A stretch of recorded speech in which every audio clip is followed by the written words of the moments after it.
Le président de la Fédération française du bâtiment est mon invité ce matin dans Les Échos. Bonjour Jacques Chanu. Bonjour. Merci d'être avec nous ce matin. On va parler des HLM. Jusqu'à présent, la baisse des APL devait être compensée par une baisse des loyers de la part des bailleurs sociaux, ce qui leur obligeait donc de trouver des économies. Ça, c'était l'article 52. Ça, c'était jusqu'à présent, mais a priori, les choses pourraient changer dans les prochains jours. Avez-vous ce matin des informations ? Oui, il y a un certain nombre de discussions qui durent depuis des semaines pour trouver quelque chose de moins brutal et surtout de moins injuste. Parce que frapper que les APL, c'est frapper en fait les organismes qui ont le plus de populations qui ont besoin des APL par définition et donc les populations les plus fragiles. Je crois savoir qu'il y a un accord qui se dessine, qui est quasiment officiel, à la fois sur une répartition en fait de ce prélèvement, à la fois sur une augmentation de la TVA sur les investissements, mais comme les prêts sont étalés sur 30 ou 40 ans, ça impacte beaucoup moins les capacités d'investissement des organismes, plus sur deux autres postes, une contribution générale qu'on appelle la CG2LS, et puis encore une partie sur la baisse des loyers et des APL, mais de manière beaucoup plus, j'allais dire, neutre, entre guillemets, beaucoup plus faible. Aujourd'hui, avez-vous des ordres de proportion à nous communiquer justement sur l'effort qui sera fait donc sur la baisse des loyers et sur les autres leviers que vous nous indiquiez? Non, je pense que ça sera au ministère et à l'Union sociale pour l'habitat de le dire, mais il y aura une répartition qui sera beaucoup plus, j'allais dire, acceptable, mais surtout supportable. L'idée, c'était vraiment à la fois, tout le monde peut comprendre qu'il faut faire des économies budgétaires, mais faut-il encore que ces économies budgétaires n'enrayent pas totalement la machine chez les HLM, et notamment la machine de ce qui nous concerne pour nous, d'investissement, c'est-à-dire de construction, mais aussi de réhabilitation. Donc le gouvernement devrait a priori bouger, faire évoluer son projet, c'est ce que vous nous dites ce matin, vous qui êtes forcément dans les discussions. Vous étiez vivement opposé à cette mesure justement parce que vous êtes président donc, de la Fédération française du bâtiment. Pour que nos lecteurs comprennent bien comment cette question des APL et des HLM vous concerne, Jacques Chanu. Oh, un chiffre, une réponse, 15% de notre activité. Donc vous voyez que c'est 15% de l'activité du bâtiment, c'est le HLM. C'est le monde du HLM, aussi bien en réhabilitation qu'en construction neuve. Mais en plus, c'est vraiment le monde HLM, c'est amortisseur d'investissement dans les territoires les plus ruraux, c'est-à-dire dans les territoires qui aujourd'hui ne connaissent pas une augmentation de leur chiffre d'affaires très importante pour nos entreprises et nos artisans, puisqu'on sait bien que l'activité du bâtiment est repartie, certes, mais pas de partout et pas pour tout le monde. Elle est surtout repartie pour la construction de logements neufs. Or, dans les territoires ruraux, la construction de logements neufs est encore encalminée. Vous parliez de 15%, c'est pour ça que vous étiez inquiet de la première version donc de l'article 52, qui a fait beaucoup parler de lui. Aujourd'hui, au regard des pistes donc, que vous nous évoquez ce matin, êtes-vous a priori plutôt rassuré donc justement pour votre activité, le bâtiment, sachant qu'il y avait eu, pas des menaces, mais en tout cas des inquiétudes sur le fait qu'une telle mesure puisse freiner la construction donc, de nouveaux logements et donc pénaliser le secteur du bâtiment? Oui, depuis le début, on dit que cette mesure n'est pas la bonne, même si on peut comprendre la volonté gouvernementale, ce n'était pas le bon outil. Par contre, nous avons été toujours des défenseurs du dialogue. C'est certainement pas en faisant des grandes déclarations qu'on fait avancer les dossiers. Nous avons proposé un certain nombre de pistes de sortie. Je suis très heureux de voir qu'aujourd'hui, celles-ci commencent à être retenues à la fois par le gouvernement et le monde du logement social.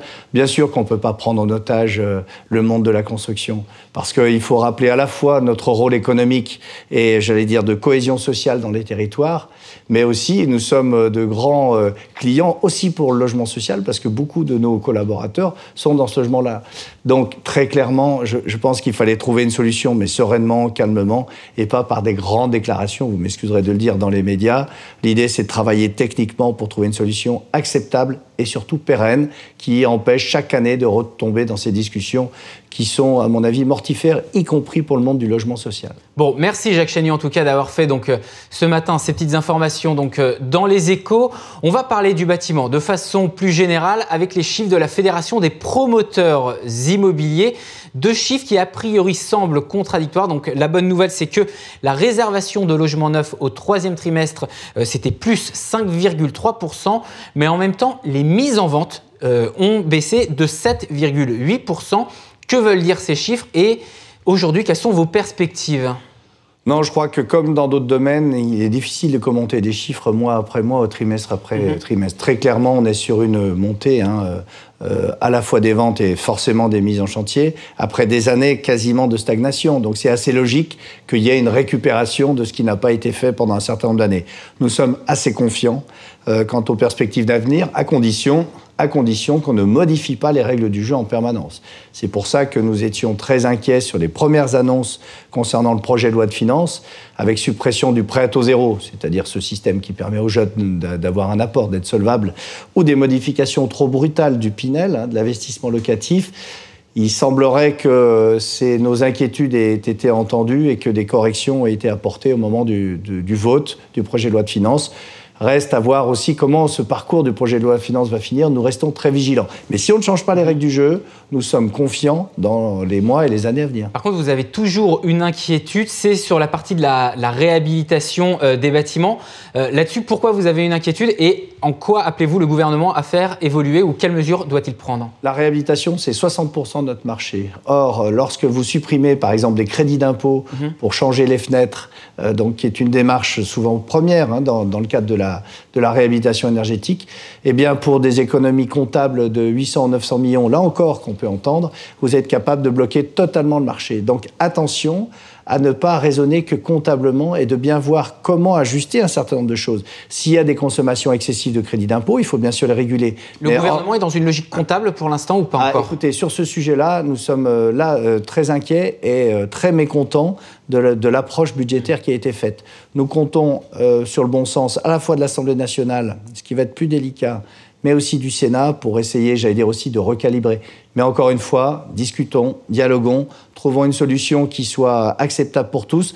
Acceptable pour tous dans quel ordre? C'est-à-dire que nous continuons à avoir du travail, recréer de l'emploi, parce qu'on ne l'a pas dit, mais cette année, enfin, nous recréons de l'emploi et dans tous les territoires, afin que cette stabilité nécessaire au niveau, j'allais dire, des aides et autres, nous permette enfin d'avoir des perspectives à moyen terme dans le monde du bâtiment. C'était justement la toute dernière question que je voulais vous poser sur l'emploi, vos prévisions pour 2018. Combien d'emplois peut-on espérer être créés dans la filière du bâtiment, même si ce ne sont que des estimations, bien entendu, Jacques Chanu? On en a détruit 150 000 depuis 2008. L'année dernière, pour la première fois, on a arrêté d'en détruire. 2017 devrait être l'année de la recréation d'emplois. Allez, on espère entre 15 et 20 000 emplois recréés cette année. C'est pour ça qu'il faut continuer à avoir ces mesures stables pour nous permettre de répondre à l'attente de beaucoup de nos concitoyens qui est et qui reste créer de l'emploi. Merci Jacques Chanu d'avoir été avec nous ce matin. Je rappelle, président de la Fédération française du bâtiment.